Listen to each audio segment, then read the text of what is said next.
राजधानी भोपाल से अहम खबर है। सियासी गलियारे से जुड़ी हुई दलित और आदिवासियों को लेकर कांग्रेस ने एक कमेटी बनाई है। नेता प्रतिपक्ष उमंग सिंघार ने कमेटी बनाई है। कमेटी में दलित और आदिवासी विधायकों को भी जगह दी गई है। कमेटी में 5 विधायक शामिल किए गए हैं। बाला बच्चन, फुंदेलाल सिंह मार्को, फूल सिंह बरैया, सोहन और झूमा सोलंकी कमेटी में शामिल है। कमेटी को 1 साल के अत्याचार की रिपोर्ट तैयार करने के निर्देश दिए गए हैं। दलित और आदिवासियों पर अत्याचार की किस तरीके से हुए हैं या क्या कुछ मामले जो हैं उन पर हैं, इसकी रिपोर्ट कमेटी बनाएगी। रिपोर्ट आने पर सीएम से मुलाकात करने के लिए कांग्रेस के प्रतिनिधि मंडल के सदस्य जाएंगे। सहयोगी अमृतांशी जोशी हमारे साथ जुड़ी। अमृतांशी, अभी राजधानी से खबर सामने आई है कि आदिवासियों को लेकर कांग्रेस ने एक कमेटी बनाई है। अब बड़ी बात यह है कि जो भी अत्याचार या इनसे जुड़े जो मामले हैं उसकी एक रिपोर्ट तैयार की जाएगी।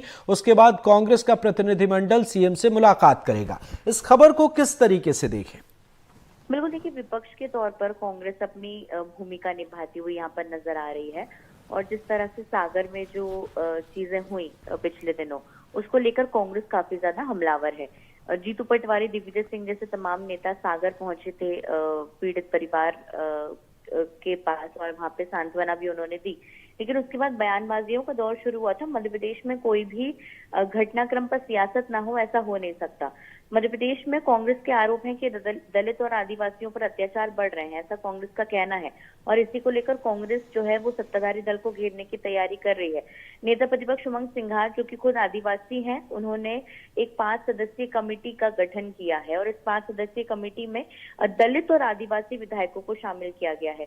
मध्य प्रदेश में एससी और एसटी, देखिए, क्योंकि जो ये हम कह सकते हैं कि ये जो आबादी है ये काफी बड़ी संख्या में है। उमंग सिंघार ने जो कमेटी गठित की है, इसमें 1 साल में जितने भी दलित और आदिवासियों के साथ अगर कोई घटनाक्रम हुए होंगे, उनकी पूरी रिपोर्ट तैयार करेगी और उस पूरी रिपोर्ट को पार्टी को सौंपेगी।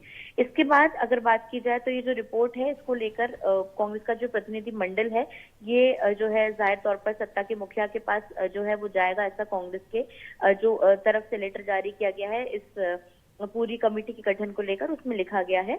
आपको बता दें कि इसमें 5 विधायक शामिल किए गए हैं। इसमें बाला बच्चन, फुंदेलाल मार्को, फूल सिंह बरैया, सोहन वाल्मीकि और झूमा सोलंकी, इन 5 जो है लोगों को शामिल किया गया है और ये रिपोर्ट तैयार करेंगे।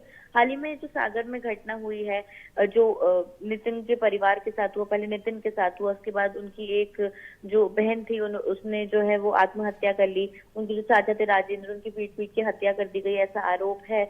लेकिन कहीं ना कहीं इस मामले को लेकर लगातार सियासत जारी है और इसी कारण यहाँ पर कांग्रेस ने इस कमेटी का गठन किया। हालांकि कितना प्रभावी ये आने वाले समय में रहेगा, ये देखना भी जरूरी होगा। बिल्कुल अमृतांशी, आपने मौजूदा हालात का तो जिक्र कर ही दिया, पर एक अहम सवाल जो सियासी तौर पर ऐसा लग रहा है कि कांग्रेस ने शायद देरी कर दी। अगर 2-3 महीने पहले इस पहल की शुरुआत की गई होती तो सियासी तौर पर इसके फायदे नजर आ सकते थे, आपको नहीं लगता? और पिछले 1 साल की रिपोर्ट, जो मामले हैं उसकी रिपोर्ट तैयार कर क्या लगता है, कांग्रेस इसे एक बड़ा मुद्दा बना पाएगी या फिर क्या इंटेंशन पॉलिटिकली नजर आते हैं? बिल्कुल, देखिए, चुनावी इंटेंशन तो हम इसको नहीं कह सकते अब, क्योंकि विधानसभा और लोकसभा चुनाव दोनों खत्म हो चुके हैं। मध्य प्रदेश में वोटिंग भी खत्म हो चुकी है। हालांकि आने वाले समय में जो, क्योंकि देखिए अब सरकार को अभी जो है जो नई सरकार का गठन हुआ है, अभी ज्यादा समय नहीं हुआ है, ये सरकार अभी लगातार कामकाज कर रही है, लेकिन कांग्रेस के पास अब इस मुद्दे को उठाने के लिए विधानसभा जो है वो सत्र है। आने वाले समय में जुलाई में देखिए विधानसभा सत्र आयोजित किया जाएगा और इसको लेकर जाहिर तौर पर देखिए बहुत हंगामा विधानसभा सत्रों के दौरान देखने को मिल सकता है, क्योंकि कांग्रेस विपक्ष में है और कांग्रेस विपक्ष के तौर पर जो भी मुद्दे मध्य प्रदेश में या कोई घटना घटित होती है, अगर उस पर सियासत होती है तो कांग्रेस उन मुद्दे को उठाती हुई नजर आती है और इसी कारण जो है कांग्रेस अपनी भूमिका निभा रही है। इसलिए नेता जो प्रतिपक्ष है, उन्होंने 5 विधायकों के साथ इसका गठन किया है और 5 विधायक और नेता प्रतिपक्ष खुद इसमें रहेंगे, तो जाहिर तौर पर जो भी अगर इस कमेटी ने काम आगामी समय में अगर कुछ किया तो ये देखिए सियासत की बात तो फिर बनेगी। जी।